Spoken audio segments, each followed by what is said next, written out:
Hello, my friends. My name is Chante Holliday, and today we are going over the top 3 sales mistakes made by business owners. That way you can avoid them and conquer your business. So let's get right into it. So before we begin, go ahead and comment below for me any mistake that you've ever made in your business that you learned from. That way we can learn from each other down there. So go ahead and comment below for me.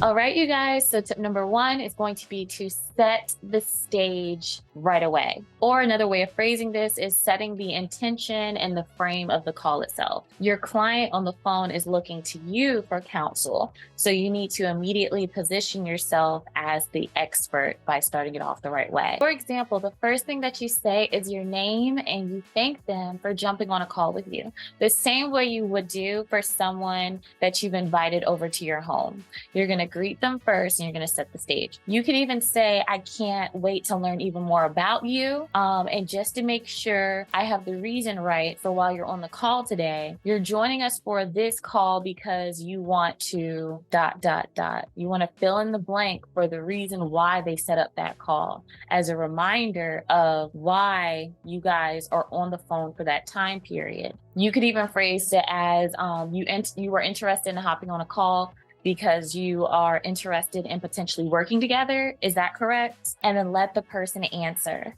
A lot of people, including myself in the beginning, basically confuse discovery calls with free coaching calls. Your time is valuable. So right from the beginning of the call, you have to set the environment. So that way your client knows that you are the one in the seat of power at this time during the call, and that the purpose for this call is to make sure that you guys are the right fit for each other. That way no one's time is wasted. All right, you guys. Tip to avoid number 2, trying to be a BFF with your prospects. I know I used to struggle with this a whole lot. I'm naturally really bubbly and friendly and charismatic. And so I am the perfect candidate for someone's 5-minute best friend. And I love the energy on a phone too. When you have that synergy between you and a new client and stuff. And yeah, so I totally get it. If this is happening to you now, don't worry, nobody's perfect. It used to happen to me too. So at the end of the day, you are the expert, right? And so you have to treat yourself that way, not the best friend. You are the professional. You are the person that they are looking towards for guidance in this arena that they contacted you for. If you're trying to be a BFF with your prospect, it's going to be really awkward when you try to transition into finally going towards asking for the sale, because it's really easy for a person to brush off their friend. People take it seriously if you are more direct the whole time a little bit. There's nothing wrong with getting to know someone, but I'm just saying that unless you want that awkward silence and you want to listen to a person kind of make up an excuse on cue, then you might just want to make sure you don't blur those lines too much. So when the person's hopping on a call with you, that is your home base, not theirs. And at the end of the day, it's your business and not the other way around. Let's just remember that. And if you're still watching up until this point, you guys, do me a favor and comment the word expert down below.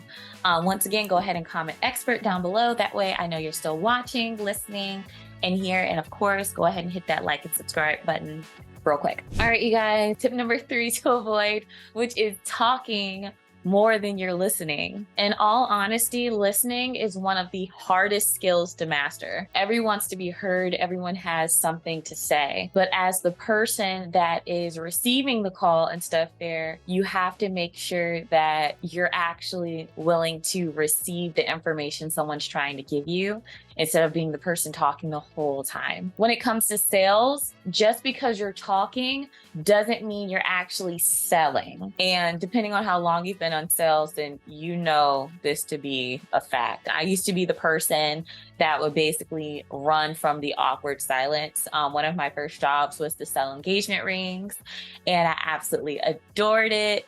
And so it was one of Warren Buffett's companies, and I followed his stock portfolio for years. Moving on. But I would basically be super duper awkward when it came to a person thinking about whether or not they can afford that engagement ring and thinking about if they wanted to try financing. And I would just keep talking, and my manager came over, and I remember she was just like, like she just did a body language cue for me to kind of like chill, because you could basically hear my palms sweat at that point. Like, it was just ridiculous. And stuff there. And then, like, she pulled me to the side and she was like, just don't be afraid of the silence. And I was like, what? And she's like, don't be afraid of people not talking. Like, not talking is a good thing. So yeah, she's like, they could be thinking about how to pay you. And I was like, oh, okay, like, I like that. Like, so definitely think of it that way too. You don't have to talk the whole time. So being quiet, absorbing the information, and really showing the prospect that you're listening to their needs is really what's going to close those sales calls, or close those sales in general. You could be doing in person, right? Like I did, and this is of course like way before COVID and stuff happened. I sold engagement rings before that. I would help my family sell houses because they own a real estate agency in Maryland. And so I was basically dragged to open houses since I was little and stuff. But I wasn't paying attention because, it's your family stuff. So once I got older and I actually started to look at the sales process a little bit deeper, psychology behind it, the little tidbits of what not to do and everything like that, it became much more of a smoother process. However, this is also not the place where you do free coaching where you automatically help the client too. You might risk not closing that sale, and they might end up leaving you even more confused than when they got there, and you don't want that either. Instead, your job is to focus on if this client is the right fit for you and your company, and vice versa, and if you can actually help this client. So in other words, you got to listen. And if you're not listening, then you'll miss out on those key nuggets that that person is telling you, where you're supposed to add that material for when you go and prospect them afterwards, right? And we can do a separate video on that as well. But you never want to miss out on that key information that your prospect is feeding you on a silver platter. But because your mind is elsewhere and all you can think about is following a script, you're missing out on the experience right in front of you. Hello, you guys. So thank you so much for joining me. My name is Chante Holliday, and we just went over the top 3 sales mistakes to avoid. That way it doesn't end up killing your business. Okay, so please relax during those sales calls. Listen to your clients and actually focusing on fixing their problem, on making sure that you can be a benefit to their lives, right? That's what it's all about. So for more encouraging videos on entrepreneurship, make sure to like this video, comment below, share it, subscribe. You guys already know the drill and stuff there. I appreciate you. And if you would like me to continue making more videos, go ahead and comment down below. Let me know. I can't wait to see you guys for the next video. Much love, and I'll see you next time. Bye.